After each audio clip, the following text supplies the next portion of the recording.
Nós veremos hoje Hebreus 12, mas antes nós precisamos terminar o capítulo 11, sobre o canto da fé. E nós estávamos na especificação de Moisés, que primeiramente, pela fé, Moisés, já nascido, foi escondido 3 meses por seus pais, porque viram que ele era um menino formoso e não temeram o mandamento do rei. Então mostra que primeiro os pais de Moisés tiveram fé para poupá-lo, para assim ele ser livrado da mão daquele que era o faraó, que tinha dado a ordem de matar todas as crianças. Pela fé, Moisés, sendo já grande, recusou ser chamado filho da filha de Faraó. Moisés foi adotado pela filha de Faraó. Ele era um príncipe, por ser filho da filha de Faraó, porém, ele recusou ser chamado pela linhagem de Faraó. Ele preferia a linhagem do povo de Israel, pela fé, porque creu também no Deus de Israel. Escolheu antes ser maltratado com o povo de Deus, do que por um pouco de tempo ter o prazer do pecado. Então, ao invés de usufruir das regalias, ali de Faraó, do palácio, ele preferiu ser maltratado com o povo de Deus e seguiu realmente ali o caminho do deserto, tendo por maiores riquezas a vergonha de Cristo do que os tesouros do Egito. Então, ele viu que aquilo que o Senhor tinha para ele era superior a qualquer prazer, glória que o mundo poderia lhe dar. Pela fé, Moisés deixou o Egito, não temendo a ira do rei, porque ficou firme como vendo o invisível. Então ele foi ameaçado pelo rei. Queridos, Moisés compareceu diante de Faraó, por inúmeras vezes. Todos sabem, a quantidade de pragas que veio sobre o Egito. Antes de vir cada praga, Moisés comparecia junto do rei com o seu irmão Arão. E ali eles falavam realmente daquilo que viria da parte de Deus. E ele não temeu a ira do rei. O rei o ameaçou matá-lo, ameaçou o próprio povo de Deus de todas as formas, coibindo, aumentando a escravidão, mas ele não temeu, como se ele visse o invisível. E isso é fé, é você crer naquilo que você não vê, mas você tem certeza no seu coração que vai acontecer. Pela fé, ele celebrou a Páscoa e a aspersão do sangue, para que o destruidor dos primogênitos não lhes tocasse. Queridos, pela fé, ele comemorou Jesus antes de nós. Ele sacrificou ali e apregoou para todos os judeus sacrificarem o cordeiro e aspergirem o sangue na sua casa antes de nós, porque ele teve fé que, ao seguir a ordem do Senhor e com aquele cordeiro sacrificado e com aquele sangue simplesmente na porta da casa deles, seria suficiente para livrá-los do destruidor. E realmente, quando passou o anjo da morte pelo Egito, nem ele, nem uma casa que tinha o sangue do cordeiro na porta foi atingida, tipificando o poder do sangue de Jesus. Todo aquele que acreditar no sangue que foi vertido pelo Cordeiro de Deus e deixar realmente Jesus entrar no seu coração, esta fé, será protegido do poder da destruição atual, física e eterna. Pela fé, passou o mar vermelho como por terra seca, o que intentando os egípcios se afogaram. Pela fé, Moisés e os israelitas atravessaram o mar vermelho E quando os egípcios tentaram passar também, as ondas lhes sobrevieram e eles se afogaram. Isso é fé. Acreditar que eles poderiam chegar do outro lado ilesos. Acreditar que eles poderiam sim viver aquele milagre. Pela fé, Moisés passou o Mar Vermelho. Pela fé, caíram os muros de Jericó, sendo rodeados durante 7 dias. Durante 7 dias, o povo de Deus, junto com Josué, rodearam um muro, queridos, que tinha a largura de um carro. Imagina só a largura daquele muro. E, no entanto, pela fé, eles rodearam aquele muro, tocaram a trombeta do Senhor, conforme Deus havia dito que ocorreria, e aquelas muralhas invioláveis caíram por terra. Isso é o poder da fé. Pela fé, Raabe, a meretriz, não pereceu com os incrédulos, acolhendo em paz os espias. Raabe era uma prostituta e ela teve fé no Deus de Israel, no Deus eterno, Criador dos céus e da terra. E ela recebeu uma palavra e ela encobriu, protegeu aqueles espias que estavam correndo o risco de serem mortos. E ela poderia ser morta por aquela atitude, mas ela creu no Deus dos israelitas, porque ela tinha ouvido o que o Deus dos israelitas tinha feito, que tinha abrido o Mar Vermelho, que tinha feito cair fogo do céu, que tinha transformado água em sangue. Todo mundo sabia. E ela creu. Ela não ficou só, né, na consciência, eu sei. Não. Ela também quis o Deus de Israel e por isso ela tomou essa atitude de se posicionar do lado do povo de Deus. E o que mais direi? Faltar-me-ia o tempo, contando de Gideão, né? Aquele homem que disse que era o menor dos menores, que todo o seu estado, a sua nação estava sendo roubada, saqueada, e Deus o levanta e diz: "Sê valente". O que mais podemos dizer de Baraque, de Sansão, de Jefité, de Davi, de Samuel, dos profetas? Quanta gente, por causa da fé, superou a dor, superou a queda, superou a vergonha, superou a derrota, superou a destruição, né? Todos os mencionados aqui venceram a ruína. Gideão, Baraque, Sansão, né? Todos conhecem a história de Sansão. Ele tinha chegado à ruína, ele estava cego como um escravo por causa da sua queda, mas Deus o levanta e ele restaura a força e derruba todos os seus inimigos, mata todos os seus adversários. Jefité, que também sempre viveu uma condição realmente de mudança de sorte poderosa na sua vida. Davi, que foi aquele que estava atrás das malhadas e Deus o chama e o transforma num grande rei. Samuel, que se tornou um profeta maravilhoso usado pelo Senhor.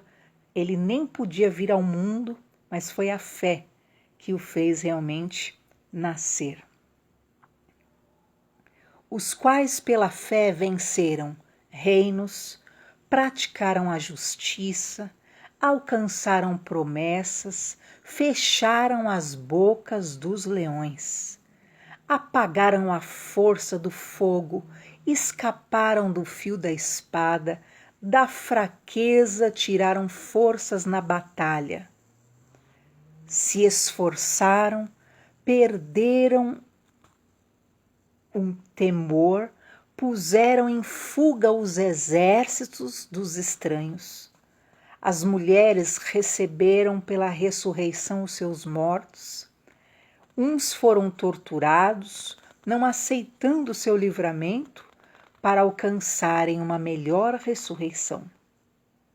Então aqui, Hebreus 11 é chamado o canto da fé.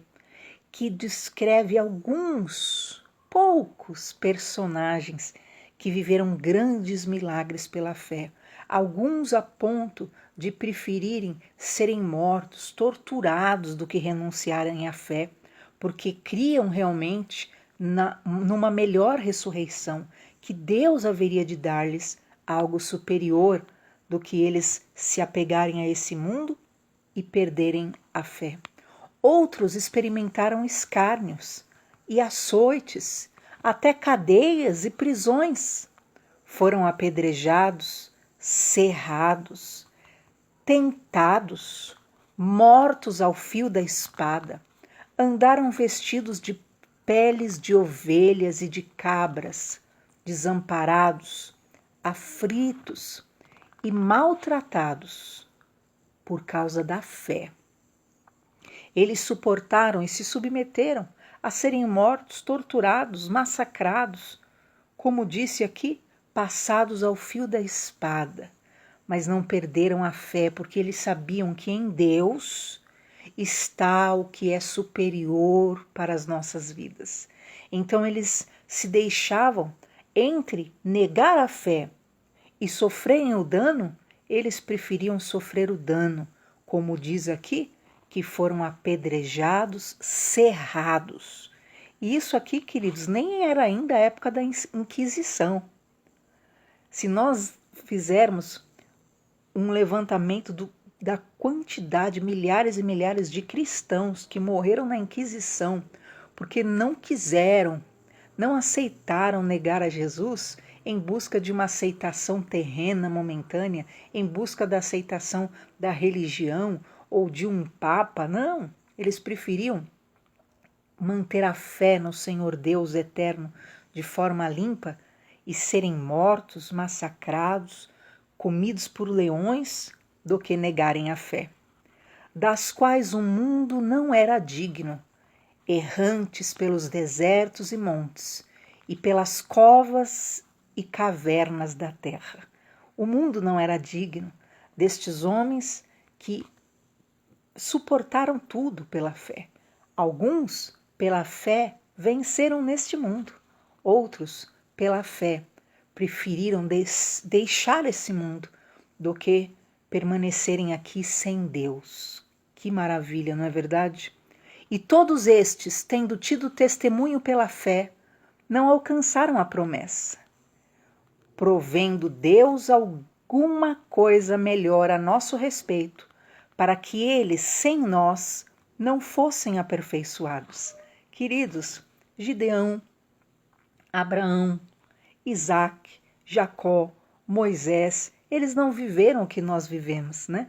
A graça, a glória descida do Espírito Santo, eles não viram a promessa, né? Mas nós somos aqueles que já experimentamos do poder da graça, mas todos realmente almejavam e almejam a vida eterna e a terão, assim como nós a teremos pelo nosso Senhor. Então, esse hino da fé e do amor nos ensinou Abel e sua fé, a primeira figura do futuro sacrifício do Cordeiro de Deus. Nos falou de Enoque, num mundo apóstata. Ele andou com Deus, como Adão o fizera no Éden. Noé foi mencionado, que prosseguiu na construção da arca quando ninguém compreendia a utilidade dela.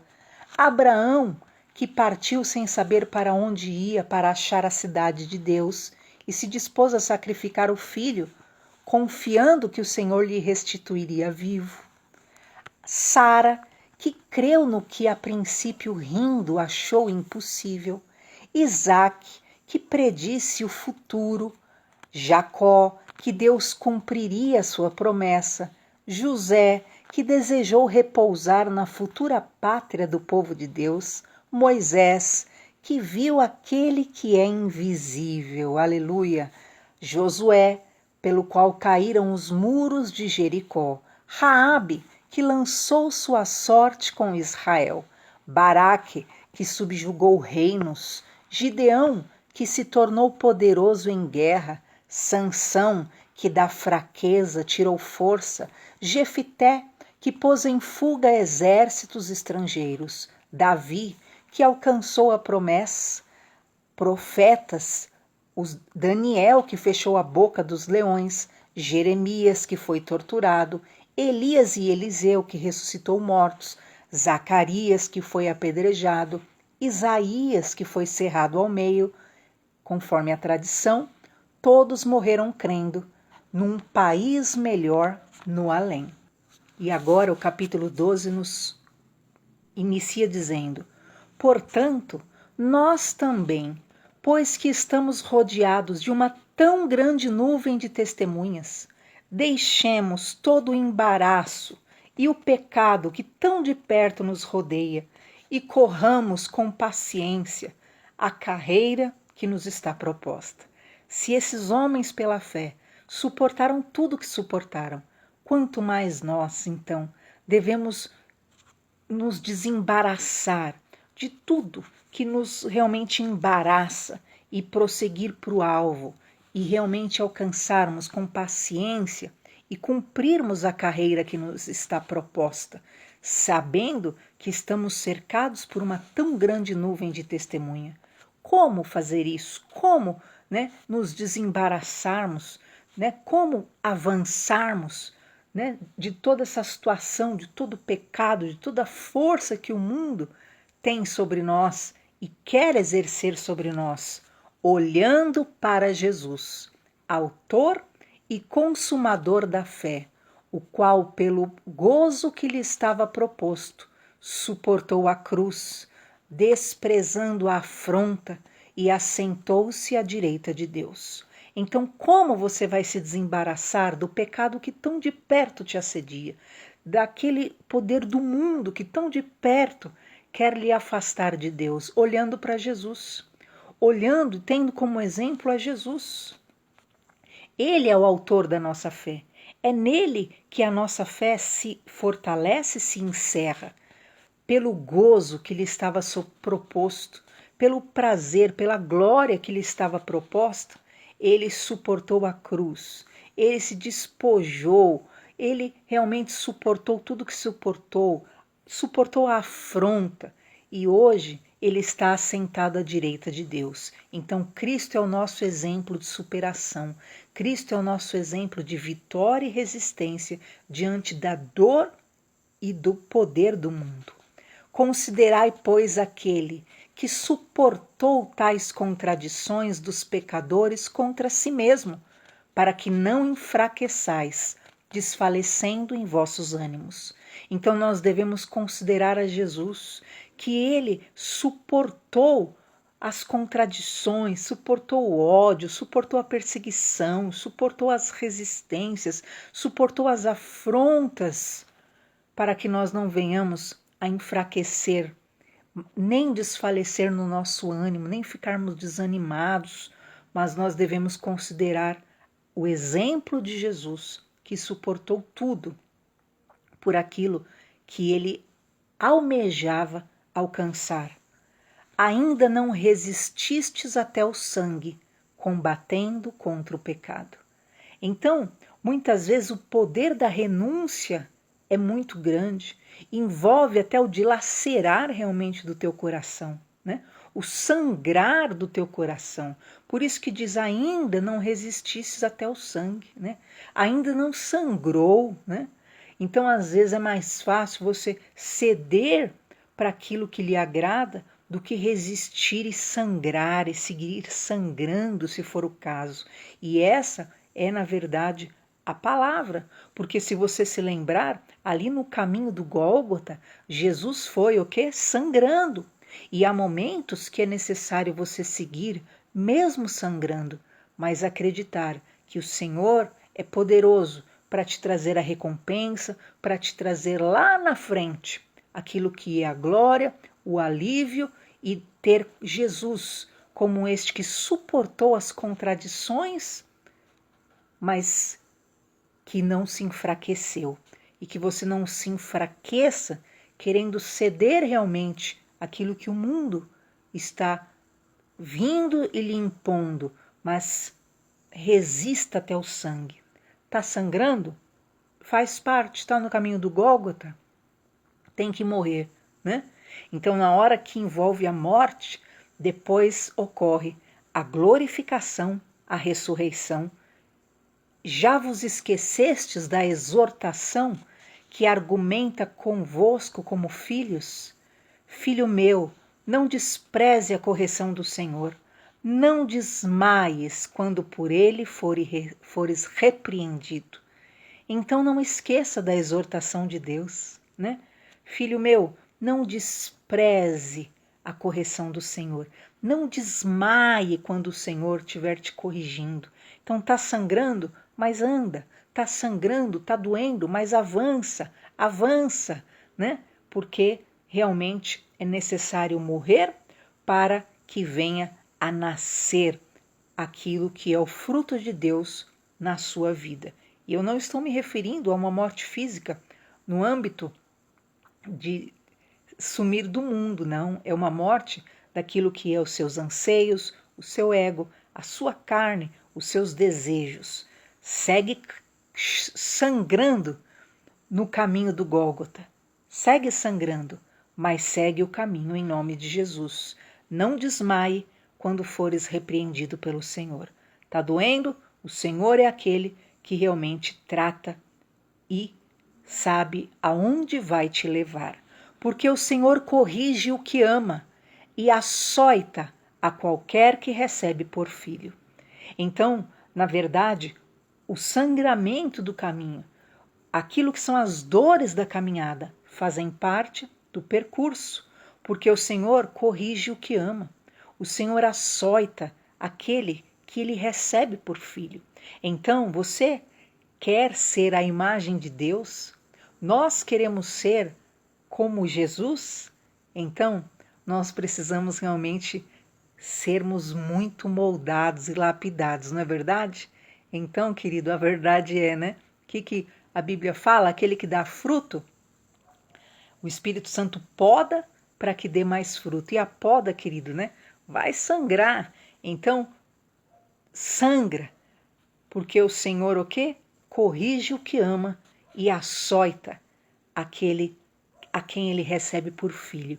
Então você foi entregue a Deus como um filho.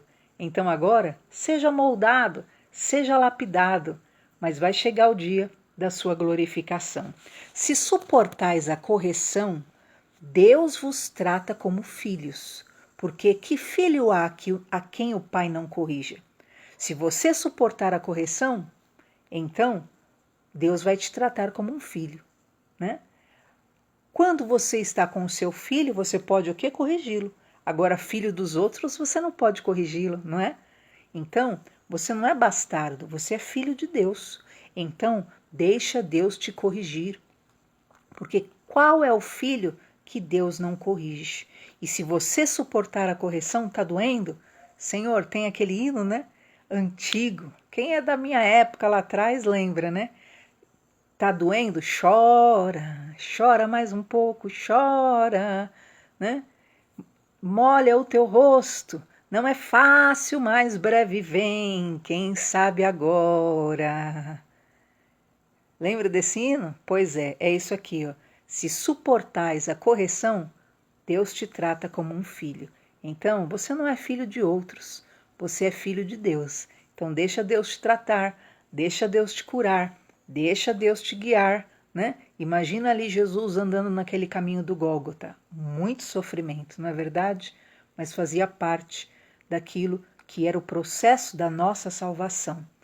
Ali, Cristo levava as nossas maldições. Mas, se estais sem disciplina, da qual todos são feitos participantes, sois então bastardos e não filhos. Ora, se você quer, né, ser inconsequente, se você não quer disciplina, se você não quer limite, então, logo, você não é filho, você é bastardo. Porque todos os filhos são participantes dessa disciplina. Todos os filhos são participantes daquilo que é o quê? O moldar e o trabalhar de Deus. Além do que tivemos nossos pais, segundo a carne, para nos corrigirem. E nós os reverenciamos, não nos sujeitaremos muito mais ao Pai dos Espíritos para vivermos? Meu Deus, né? Ora, nós tivemos nossos pais, né? Uns eram mais obedientes, outros não, né? Minha mãe só me olhava assim, às vezes me dava um beliscãozinho, que eu já... Alguns precisam apanhar mais, não é verdade? E ainda tem coragem de olhar para os pais e dizer, não está doendo. Eu já vi criança fazer isso. Deus o livre. Eu, para fugir de uma dor, eu me ponho no alento na hora. E aqui o que está dizendo? Se nós suportamos a correção dos nossos pais físicos, quanto mais devemos suportar a correção do Pai dos Espíritos. Aleluia! Do Senhor Deus eterno. Quanto mais Ele quer nos aperfeiçoar, nos moldar. Muita gente, né, quer e se julga guia, né, de espíritos. Querido, o Pai dos Espíritos é o Deus vivo, Deus eterno. Então deixe esse Deus guiar a sua vida e siga a palavra do Senhor. Porque aqueles, na verdade, por um pouco de tempo, nos corrigiam como bem lhes parecia. Mas este, o Pai dos Espíritos, para nosso proveito, para sermos participantes da sua santidade. Então os nossos pais, eles nos corrigiam como, né? Por um tempo, eles nos corrigiam conforme lhes parecia bom, né? Olha, isso aqui não, né? Aquilo sim, não faça assim, conforme a visão deles. Mas a correção do Pai dos Espíritos, a correção de Deus, ela ocorre o quê? Para nosso proveito. Não é o que ele acha, o que ele deduz, o que ele aprendeu, né?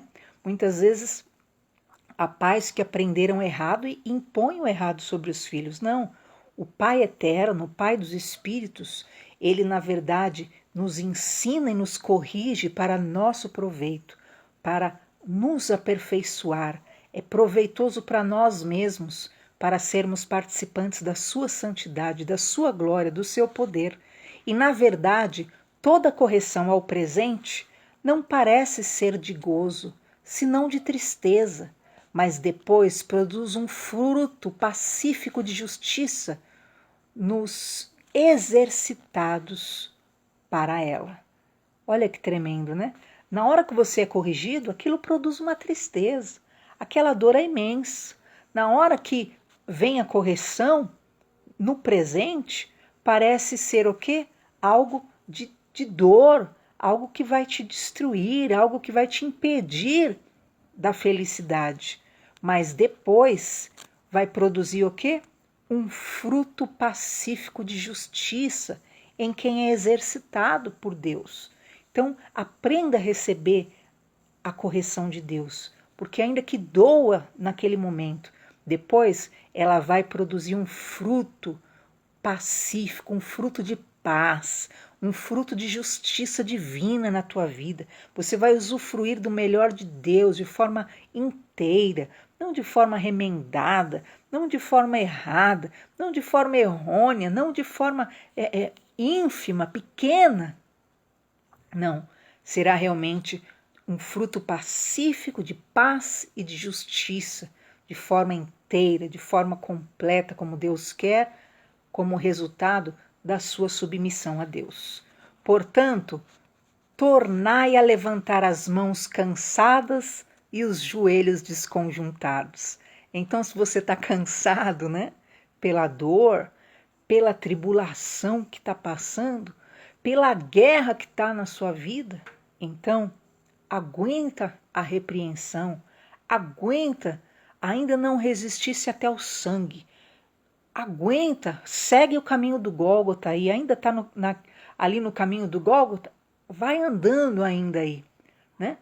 E o que diz? Levanta a mão cansada, não fica caída, não deixe de orar. Ai, quer saber, eu cansei de clamar, eu cansei de acreditar e de pedir, não vou pedir. Volta a pedir, volta a clamar, levanta a mão cansada. E o quê? E os joelhos desconjuntados, os joelhos já estavam trêmulos, né? Já estava quase te levando a cair, a se entregar, cair de joelho prostrado. Não, levante a mão e os joelhos desconjuntados. Se erga, se coloque em pé em nome de Jesus e siga.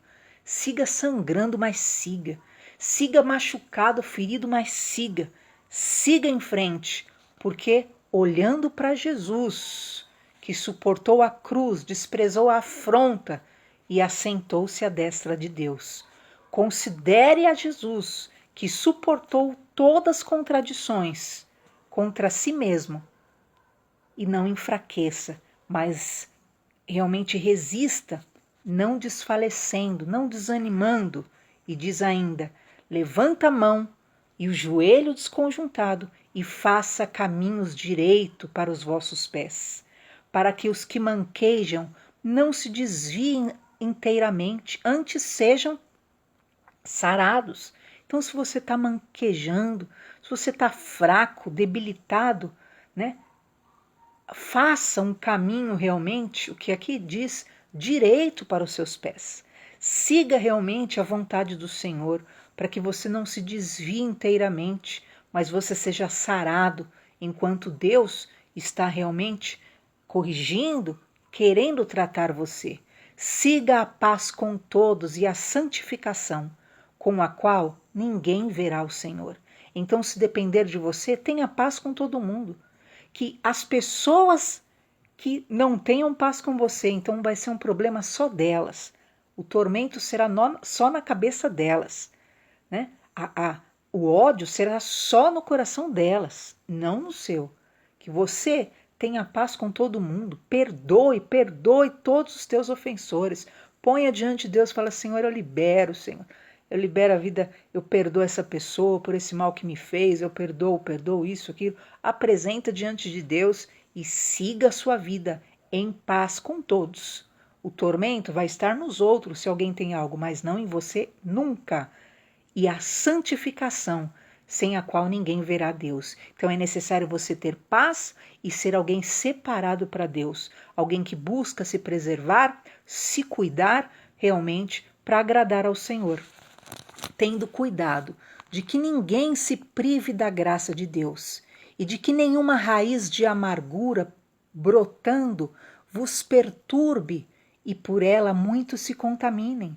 Então toma cuidado de não se privar da graça, do favor, da misericórdia divina e que nenhuma raiz de amargura brote no teu coração e te torne uma pessoa perturbada e faça você contaminar um monte de gente, porque na verdade você não usufrui da graça, porque para usufruir da graça, o que Jesus falou? Que é perdoando que se é perdoado, né?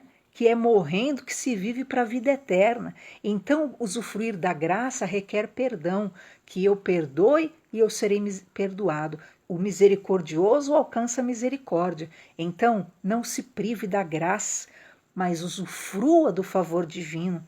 Se, Senhor, perdoa as minhas dívidas como eu tenho perdoado os meus ofensores. Então, não se prive do perdão de Deus. Nem deixe que nenhuma raiz de amargura brotando te perturbe. Então há muita gente perturbada, embora esteja em religiões, embora esteja em igrejas.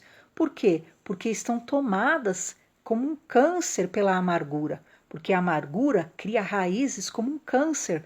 E por isso são pessoas que se tornaram perturbadas. E por isso são pessoas que vivem o quê? Atormentando todo mundo. Então a raiz de amargura se alastra e faz com que, por meio dela, a pessoa contamine a muitos. Então contamina um monte de corações com ódio, com raiva, com inveja, com fofoca, com dissimulações, com mentiras, meias verdades, e isso é grande destruição. Ninguém seja devasso ou profano como Esaú, que por uma refeição vendeu seu direito de primogenitura. Então não seja alguém que troque os seus valores espirituais por coisas pequenas, por valores momentâneos, por satisfação de prazeres irrisórios, né? Ilusórios, pequenos, porque Esaú trocou o direito dele, a bênção de primogênito, por um prato de lentilhas. Você imagina? Não seja devasso, não seja alguém que trata as coisas de Deus dessa forma, né? Nem profano, que não valoriza as coisas de Deus, porque bem sabeis que, querendo ele ainda herdar a bênção, foi rejeitado porque não achou lugar de arrependimento, ainda que com lágrimas o buscou. Esaú tentou buscar, mas já era tarde demais, porque ele foi profano com aquilo que Deus lhe dera. Deus abençoe. Amanhã continuamos.